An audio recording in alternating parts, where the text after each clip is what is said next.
గతంలో మనము చేసినటువంటి వీడియోలో మీకు మోనోడెల్ఫస్ కండిషన్ అనే దాని గురించి అంటే ఏకబంధక కేసరముల గురించి వివరించడం జరిగింది. ఇది మాల్వేసి యొక్క ముఖ్యమైన లక్షణం.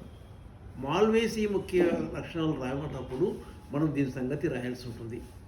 మోనోడెల్ఫస్ స్టామిన్స్ అంటే ఆల్రెడీ మీకు చెప్పాను. That is the filaments are united and to form a single bundle, whereas anthers are free. That is the condition. ఇంకొక ఈ మాల్వేసికి సంబంధించి ఇంకొక ముఖ్య లక్షణం ఏంటి అంటే ఎపికాలిక్స్. క్యాలిక్స్ అంటే మనకు తెలుసు.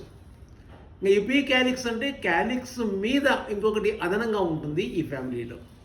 That is the characteristic feature of the Malvaceae family. Epicalyx అనేది కూడా ఇంకొక ముఖ్య లక్షణం ఈ మాల్వేసి ఫ్యామిలీకి. అయితే ఇక్కడ ఒక విషయాన్ని మీరు గుర్తుపెట్టుకోవాలి. ఈ ఎపికాలిక్స్ దీని యొక్క ముఖ్య లక్షణం అని చెప్తున్నారు కదా అని, కానీ ఒక మాల్వేసి కుటుంబానికి చెందిన ఒక 2 జీనస్లో మాత్రం ఇది ఉండదు. అదేమిటి అంటే సైడా అక్యూటా మరియు అబుటిలాన్ ఇండికా అనే మొక్కలకి ఇది ఎక్సెప్షన్. వీటిలో ఈ సైడా అక్యూటా అబుటిలాన్ ఇండికాలో మాత్రం ఈ రెండింటిలో ఈ ఎపికాలిక్స్ ఉండదు. This is exceptional. That we should remember.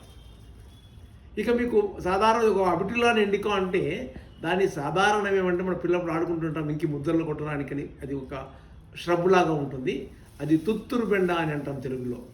లేదా మామూలు కామన్గా తోటలో రైతులు వాడే పదం అయితే బెల్లపాకు అంటాం.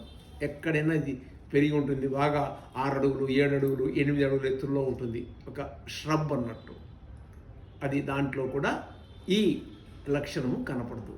దో they belong to Malvaceae family, they do not possess epicalyx. So that is exceptional. ఇది కూడా అడిగే అవకాశం ఉంది. నీట్లో ఇలాంటి క్వశ్చన్ కూడా రావడం జరిగింది. ఎందుకంటే ఎక్సెప్షనల్ అనేది కూడా మనం తీసుకోవాలి. ఇంపార్టెంట్ క్యారెక్టరిస్టిక్స్తో పాటు we have to consider the exceptional cases. So you should remember that Saida acuta and Abutilon indica.